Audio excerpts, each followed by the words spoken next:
Hey guys, Steve Rudusky from the Gaming Careers Podcast here and thecompanybar.com. I wanted to do a quick follow-up video to a series that I did a little bit ago about kind of my ideal picks from the Game Crafter. So just to backtrack a little bit, I am working on a game project and I'm considering the Game Crafter as a final print run producer for retail products. I'm seeing if I can make a model work that I don't directly have to go through Chinese manufacturing. So in a previous episode, I talked a lot about the medium Pro Box and the small Pro Box and kind of my ideal pick. Now, my game project has grown in scope a little bit and is now grown to 180 cards and also includes a board. So because of that, I've had to look at some other options that the Game Crafter has available. And I wanted to share that my pick has been the large retail box and kind of show why and kind of my thought process around that. Well, first of all, the difference in price between the large retail box and the medium Pro Box is $1.01. So this is $8.99. Sorry, I need to move this board off. So this is $8.99. The large retail box is $10, and it's just a lot more space for your money.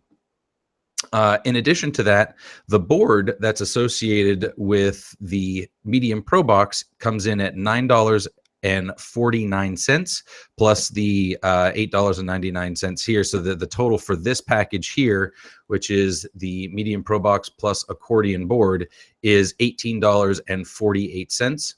Whereas the large retail box plus a quad fold board, a quad fold board is coming in at $10 with the large retail box at $10. I get just a ton more space. The quad fold board has a lot of substance to it for the price. So I'm going with the large retail box, and I'm very pleased with how sturdy the box is. It doesn't have a whole lot of wiggle to it. Doesn't bend back and forth. It's got a lot of substance to the cardboard. So I'm very pleased with that. And to consider it as something that would sit on a shelf or on a table, I really like how large this surface area is. And it gives me the opportunity to show off and market my game really, really well.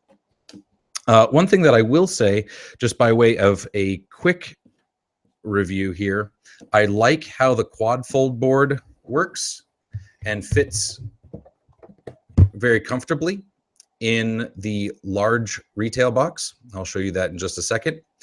But the step up, should you need a larger board, right here, this is the 6-fold board that's available from the Game Crafter. Now for me, this one was a little bit of an overkill. So it's a $20 board. So an additional $10 for a board that only has 2 additional panels to it.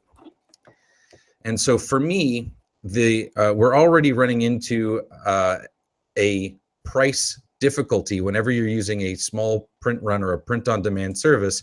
Pricing is always going to be a factor.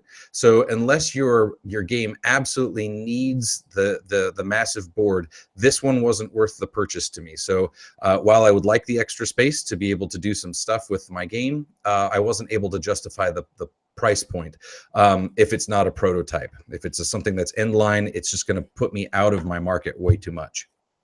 But for the large retail box,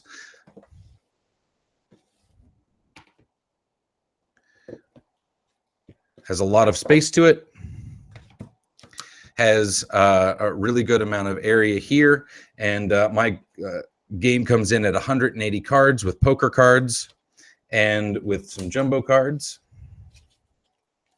So that's going to fit very, very nicely in here. And I'm going to baggy up all of this stuff so it's not going to ride around loose. And then for me, that gives me a lot of options for expanding my project or including expansions in the future that are all going to fit nicely in the large retail box. And I'm not going to have to worry about spacing concerns in the future. So that's my pick. If you want to review the discussion at length about the medium Pro Box and small Pro Box, I will include links to those videos in the description below. If you have any questions, please feel free to ask me, and I look forward to helping you out and facilitating your projects.